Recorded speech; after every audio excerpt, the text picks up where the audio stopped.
ये कहानी है एक छोटे से शहर की जहाँ पर एक नहीं बल्कि कई सारे समर कैंप है और उनमें से एक समर कैंप का नाम है कैंप मैरीगोल्ड। आधी रात को उस कैंप की एक एम्प्लॉय कैरी को उसके बॉस ने बुलाया। कैरी को ये समझ में नहीं आ रहा कि इतनी रात को उसके बॉस टिम को उससे क्या काम है। रास्ते में उसे ये भी एहसास होता है कि उसके पीछे एक साया है, लेकिन उसके बाद कैरी को ये लगता है कि शायद ये उसकी गलतफहमी है। फाइनली वो अपने कैंप की तरफ पहुंचती है। सब कोई घर जा चुके हैं, सिर्फ उसका बॉस कैंप में मौजूद है। कैरी टिम के पास जाती है तो टिम कैरी को ये बताता है कि तुम्हें पता है कि पूल साइड एरिया में मुझे क्या मिला है, वहाँ पर किसी की लाश है। कैरी को लगता है कि टिम ये सब मजाक कर रहा है। वो बोलती है कि प्लीज आधी रात हो गई है, मुझे घर जाने दो, लेकिन टिम जिद कर रहा है कि तुम मेरे साथ ऊपर चढ़ के देखो कि वहाँ पर क्या है। कैरी को बहुत अजीब लग रहा है कि ये क्या बात हुई, यहाँ पर कोई भी स्टाफ नहीं हो, मैं अकेले कैंप की सफाई क्यों करूँ। लेकिन टिम उसका बॉस था, कैरी मना नहीं कर पाई। फाइनली कैरी ऊपर की तरफ जाती है, लेकिन वहाँ पर कुछ नहीं है। अब उसे डर लग रहा है कि टिम ये सब क्यों कर रहा है। वो कहती है मुझे घर जाना है, लेकिन टिम उससे कह रहा है कि तुम मेरे साथ अंदर कमरे में चलोगी। कैरी को अब डर लग रहा है, उसे ऐसा लगता है कि इसके इरादे नेक नहीं है, लेकिन इससे पहले वो बेचारी वहाँ से जा पाती। टिम उसे जबरदस्ती स्टाफ रूम की तरफ ले जाता है। कैरी चिल्ला रही है प्लीज मुझे छोड़ो, कोई तो बचाओ। लेकिन फिर जब कैरी अंदर पहुंचती है तो देखती है कि सारे स्टाफ मेंबर, उसके सारे दोस्त वहाँ पर मौजूद है। ये कैरी के लिए एक सरप्राइज पार्टी थी। कैरी इस कैंप को छोड़ के पढ़ाई करने के लिए बाहर जा रही थी, तो सारे स्टाफ मेंबर्स ने ये फैसला किया कि आज वो कैरी को एक सरप्राइज देंगे। कैरी बहुत खुश है और टिम भी इन सब का हिस्सा था। सब कोई कैरी को विश करते हैं। आज सब कोई इस कैंप में ही सोएंगे। पार्टी खत्म होने के बाद सब कोई मिलके बात कर रहे हैं। सब कोई कैरी से पूछते हैं कि तुम आखिरकार इस शहर से क्यों जा रही हो। तब कैरी बताती है कि मुझे बहुत डर लगता है, खासकर की पोन फेस से। पोन फेस का नाम सुन के सब कोई हंसने लगते हैं कि ये बस एक कहानी है कि एक साइको किलर है जो कि अपने चेहरे पे पोन फेस का मास्क पहनता है और कैंप में जाके वहाँ के स्टाफ को मारता है। हमारे साथ कुछ हुआ क्या, हम लोग तो अभी तक जिंदा हैं, तुम इन सारी बकवासों पे यकीन मत करो। लेकिन कैरी अब ये फैसला कर चुकी थी कि वो यहाँ से चली जाएगी। अब सबको नींद आ रही है, सब के सब एक कमरे में सो जाते हैं, लेकिन किसी को नहीं पता था कि आज की रात एक खौफनाक रात बनेगी। और यहाँ से शुरू होता है इस कहानी का पहला ट्विस्ट। एक साया वहाँ पर आता है और वो साया और कोई नहीं बल्कि वही साइको किलर पोन फेस है। उसके हाथ में कुल्हाड़ी है और वो बारी बारी करके सबको मार देता है। कैरी उस शैतान से बचने की बहुत कोशिश करती है, लेकिन वो शैतान कैरी को भी नहीं छोड़ता, वो भी उसके टुकड़े टुकड़े कर देता है। एक ही रात में उसने कई सारे लोगों को मार दिया। एक रात नहीं बल्कि 10 से 15 मिनट के अंदर। उस हत्यारे के तुरंत वहां से जाने के बाद इस कैंप की मालकिन मैरिज वहां पर आती है। मैरिज को भी यहीं पर रहना था, लेकिन कुछ काम के वजह से मैरिज यहाँ पर आ नहीं पाई। और शायद उसकी किस्मत अच्छी थी, क्योंकि अगर आज वो यहाँ पर होती तो उसका भी अंजाम यही होता जो बाकी सबका हुआ। मैरिज पुलिस को बुला लेती है। उस शहर का पुलिस विंस और उसकी पार्टनर जो दोनों वहाँ आते हैं। जो ये सब देख के बहुत हैरान है, उसे उल्टियां हो रही है। उसने पहली बार इतनी सारी लाशें एक साथ देखी है। विंस कई सालों से उस किलर को ढूंढ रहा था, लेकिन आज तक वो पोन फेस विंस के हाथ नहीं लगा। विंस को बहुत गुस्सा आ रहा है कि उसके शहर के बच्चों को वो किलर इतनी बेरहमी से मार रहा है। वो अपनी बैकअप टीम को बुलाता है, लेकिन शहर के दूर इस कैंप में आने के लिए उसकी टीम को भी वक्त लगेंगे। तब तक वो जो से कहता है कि सामने जो जंगल है वहाँ जाके चेक करो, शायद वहाँ पर कुछ मिले। जो जंगल में जाती है और तब जो चिल्लाती है। विंस भी वहाँ पर आता है और वो देख लेता है कि वहाँ पर उस कातिल के भागने के निशान है। जो और विंस उस निशान का पीछा करते हुए जंगल से बाहर हाईवे की तरफ निकलते हैं। वहाँ पर एक रेस्टोरेंट है जहाँ पे कई सारी कार है। उन्हें शक हो जाता है कि जरूर कातिल इसी रेस्टोरेंट के अंदर है, लेकिन उनके पास तो कोई सबूत ही नहीं है। वो तब डस्टबिन की तरफ जाते हैं और डस्टबिन में उन्हें मिलता है पोन फेस का मास्क और उसके जूते। यानी कि पोन फेस ने अपने मास्क और जूते उतार के यहाँ रख दिए और अब वो एक आम इंसान बन के इस रेस्टोरेंट के अंदर खाना खा रहा है। विंस समझ जाता है कि जो कोई भी है वो इस रेस्टोरेंट के अंदर ही है। विंस और जो रेस्टोरेंट के अंदर जाते हैं। ये रेस्टोरेंट 24 घंटे खुला रहता था और ये एक हाईवे के पास भी था, यानी कि उस कातिल को छुपने के लिए इससे अच्छी जगह कोई मिल ही नहीं सकती। इस छोटे से रेस्टोरेंट को वेस्ट नाम का आदमी चलाता था और वो यहाँ का कुक भी था और उसका साथ देती थी। और इस रेस्टोरेंट की वेट्रेस थी जेनी नाम की एक लड़की। विंस और जो रेस्टोरेंट के अंदर पहुंचते हैं। वेस्ट सोचता है कि विंस शायद यहाँ पर कॉफी पीने आया है, लेकिन विंस बहुत परेशान है। वो वेस्ट से पूछता है कि क्या यहाँ पर कोई अजीब सा आदमी है, क्या तुमने कभी किसी को नोटिस किया कि थोड़ी देर में आधा एक घंटा के अंदर यहाँ पर कोई आया है जो घबराया हो, जो डरा हो, जो हाफ रहा हो। वेस्ट को समझ में नहीं आता कि विंस ये सवाल क्यों पूछ रहा है। वहाँ पर कई सारे लोग बैठे हुए और सब कोई विंस के सवाल को सुन रहे हैं कि आखिरकार ये पुलिस वाला अचानक ये सवाल क्यों पूछ रहा है, लेकिन उन बेचारों को तो पता नहीं था कि वो लोग कहाँ फंस चुके हैं। विंस सबको ये इन्फॉर्म करता है कि अब कोई इस रेस्टोरेंट से बाहर नहीं जाएगा और हम सबको आपकी कार्स ट्रक्स की तलाशी लेनी है। किसी को समझ में नहीं आता कि ये पुलिस वाला ये सब क्या कह रहा है, हम इसे तलाशी क्यों दे, क्या इसके पास वारंट है या इसके पास कोई सबूत। सब कोई विंस से सवाल पूछने लगते हैं। तब विंस सबको बताता है कि आपने बोनफेस का नाम सुना है, वही साइको किलर जो कि शहर में 3 कैंप में अपना आतंक फैला चुका है। उसने 3 कैंप में जाके टोटल 41 लड़के और लड़कियों को मार दिया, वो भी बेरहमी से। और अब वो आज रात को थोड़ी देर पहले 1 घंटे के अंदर एक कैंप मैरीगोल्ड से लोगों को मार के यहाँ पर आ रहा है और मुझे पूरा शक है कि वो आप में से ही कोई एक है। सब कोई विंस से सवाल पूछते हैं कि आप लोग सोचिए कि अगर किलर यहाँ तक पहुंच चुका है तो वो यहाँ से भाग भी तो सकता है, वो इस रेस्टोरेंट में क्यों रुकेगा। विंस उन्हें बताता है कि पहला जवाब तो ये कि इस रेस्टोरेंट के बाहर हमें उस किलर का मास्क और जूते मिले हैं, और दूसरा जवाब ये कि उस हादसे के बाद पुलिस ने चारों तरफ नाकाबंदी कर दी है। अब वो किलर चलने का या फिर भागने का खतरा मोल नहीं ले सकता, क्योंकि पुलिस को ये कह दिया गया है कि अगर कोई भी अकेला घूमता हुआ दिखे तो उसे अरेस्ट कर लो और उससे सवाल पूछो कि वो यहाँ पर क्या कर रहा है। अब आप लोग यहाँ से बाहर नहीं जा सकते और आप लोग को मेरे साथ कोऑपरेट करना ही पड़ेगा। सब कोई बहुत नाराज हो जाते हैं, लेकिन उनके पास दूसरा कोई चारा भी नहीं है। विंस जो से कहता है कि तुम जाओ बाहर जाके ट्रक की तलाशी लो, मैं जब तक इनसे सवाल पूछता हूँ कि ये लोग कहाँ से आए। वो सबसे पहले एक बाप और बेटी के पास जाता है जिसका नाम पॉल और केटी है। वो उनसे पूछता है कि मैंने तुम दोनों को शहर में तो नहीं देखा, तुम लोग कहाँ से आए हो। तो वो विंस को बताते हैं कि हम लोग छुट्टियां मनाने के लिए शहर में आए और कल सुबह ही हम लोग इस शहर से जाने वाले थे। विंस को अब उन दोनों के ऊपर शक हो रहा है कि कहीं ऐसा तो नहीं कि ये दोनों टीम बन के उन सबको मार चुके हैं और उसके बाद कल सुबह वो लोग यहाँ से जाने वाले थे। लेकिन इससे पहले विंस का शक यकीन में बदल पाता, रे नाम का एक लड़का बोलना शुरू कर देता है कि बोनफेस वही ना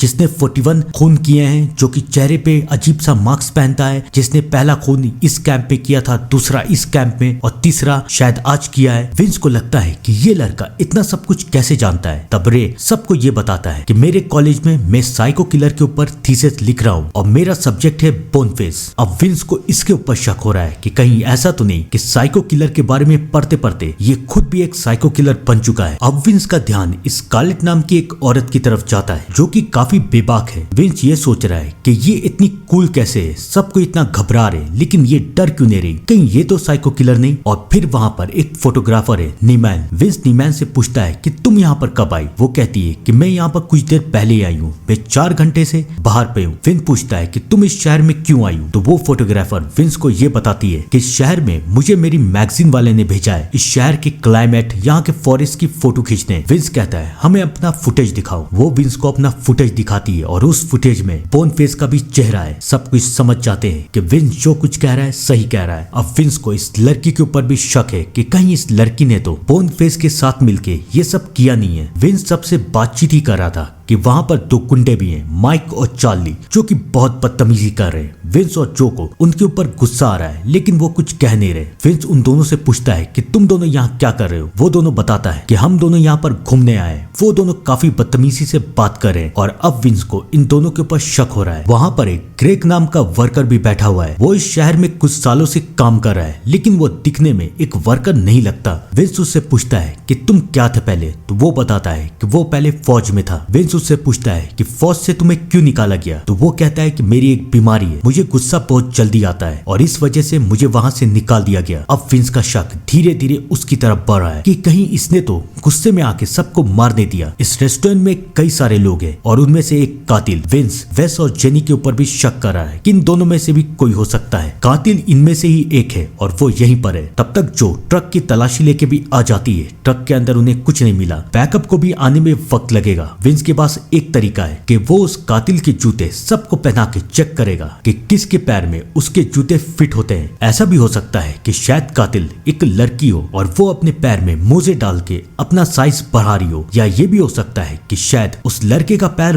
बड़ा हो और वो एडजस्ट करने के लिए पैर में जूते पहन रहा हो। यानी कि 6 से 10 जिसका भी साइज है वो सब शक के घेरे में आते हैं। अब हैरत की बात यह है कि उस रेस्टोरेंट में लड़कों का साइज 8 से 10 के बीच में है और लड़कियों का 6 से 7 के बीच में, यानी सब के सब शक के घेरे में। विंस के साथ सब कोई कोऑपरेट करे लेकिन सिर्फ चार्ली विंस से बदतमीजी कर रहा है और अब विंस को गुस्सा आ रहा है। वो चार्ली को सबक सिखाता है और ये कहता है कि मुझे कोई फर्क नहीं पड़ता कि तुम्हारे राइट्स क्या है, जब तक मैं कातिल को ढूंढ नहीं लूं तब तक मैं तुम सब में से किसी को यहाँ से जाने नहीं दूंगा। और अगर कोई यहाँ से बाहर गया तो यानी कि वो ये साबित कर रहा है कि वही बोनफेस है, क्योंकि वो घबरा के यहाँ से बाहर जा रहा है। अगर कोई यहाँ से बाहर जाता है तो मैं उसे गिरफ्तार कर लूंगा। क्या तुम लोग इसके लिए तैयार हो? अब ये सुन के सबको बहुत डर लग रहा है। जूते चेक करने के बाद अब विंस सबकी तलाशी करता है। किसी के पास कुछ नहीं मिलता, बस रे के पास एक दवाई है। रे उसे ये बताता है कि मुझे स्ट्रॉबेरी से एलर्जी है, तो ये एलर्जी की ही दवाई है। विंस कहता है ठीक है। तलाशी लेने के बाद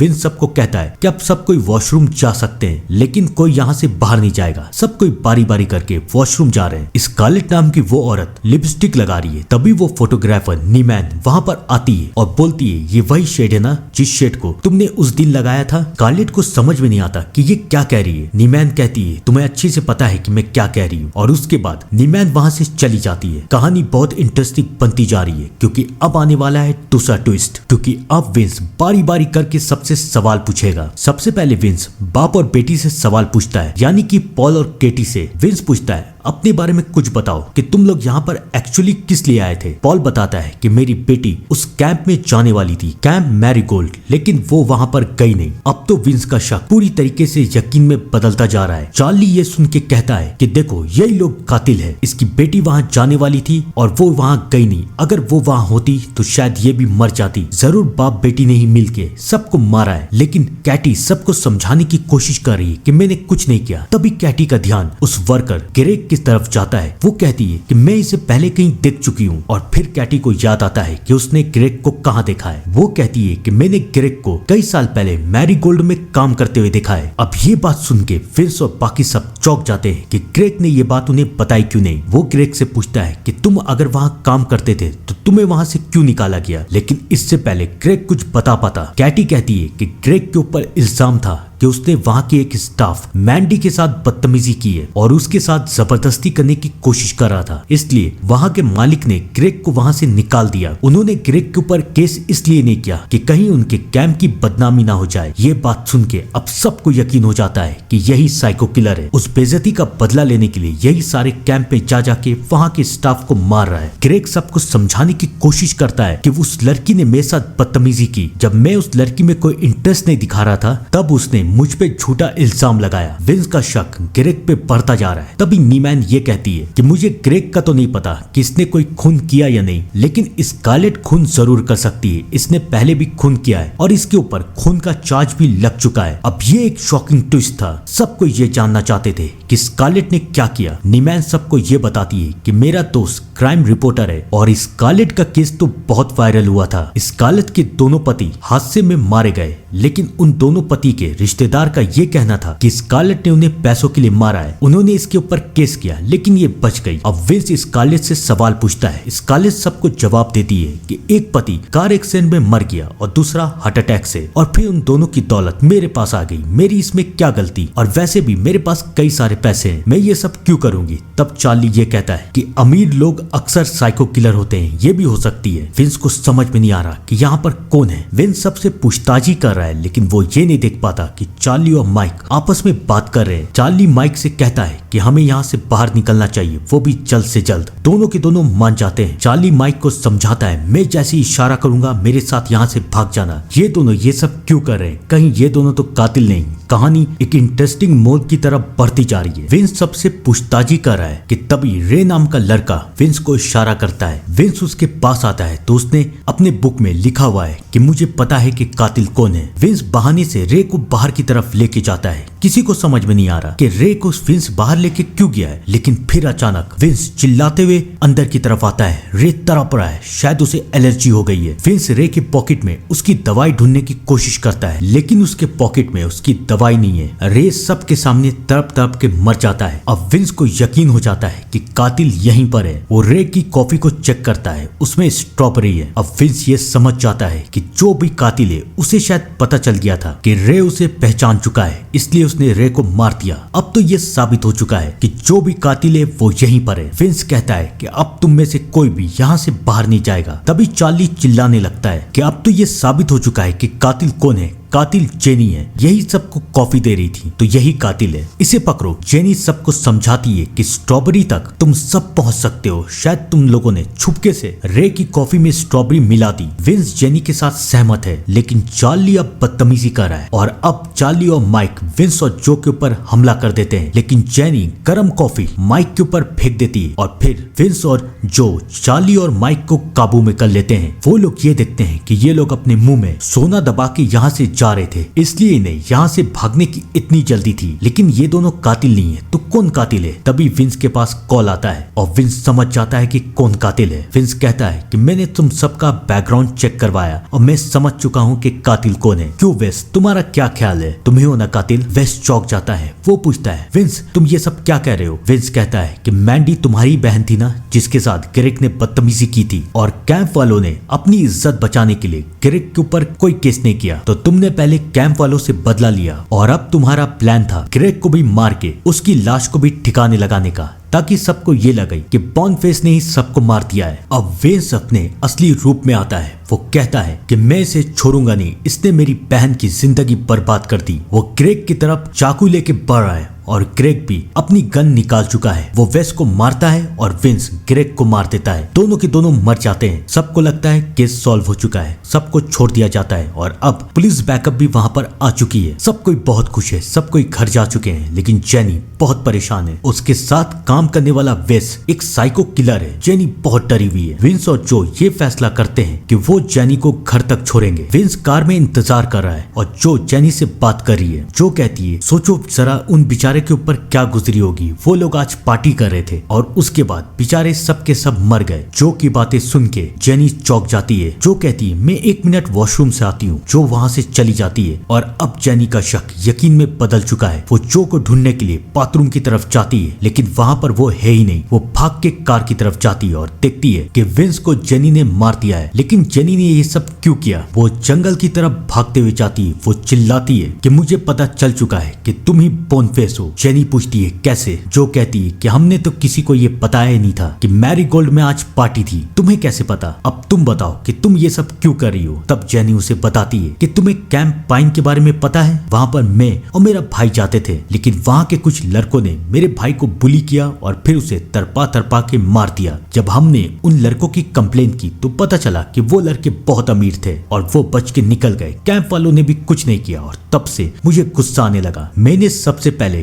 कैंप पाइन में जाके वहाँ के स्टाफ को मार दिया। ये सब मैंने बदला लेने के लिए किया था, लेकिन ये करने के बाद मुझे मजा आने लगा और फिर मैंने दूसरे कैंप पे जाके वहाँ के लोगों को मारा और आज रात मैरीगोल्ड में जाके यहाँ के लोगों को। जब वेस खाना बना रहा था तो मैं बहाने से बाहर की तरफ निकली और कैंप में सारे खून करके यहाँ पर आ गई और मुझे पता चल चुका था कि रे विंस को सब कुछ बताने वाला है, तो इसलिए मैंने रे की कॉफी में स्ट्रॉबेरी मिला दी और इसके दवाई को भी छुपा दिया ताकि वो भी मर जाए। ये एक परफेक्ट प्लान था, लेकिन उसकी एक छोटी सी गलती थी। जेनी को ये बता दिया कि असली कातिल यही है। अब जो जेनी के ऊपर हमला करती है, लेकिन आखिरकार जेनी जो को मार देती है। कई साल बीत जाते हैं और अब बोनफेस की कहानी एक कहानी बन के रह चुकी है, लेकिन आज भी कई सारे कैंप में बोनफेस के नाम का डर है। तो क्या बोनफेस कोई दूसरा भी बन सकता है? बिल्कुल बन सकता है। मुझे लगता है इस कहानी का पार्ट 2 भी आ सकता है। आपको क्या लगता है? कमेंट करके बताइए। तब तक के लिए thank you and good bye.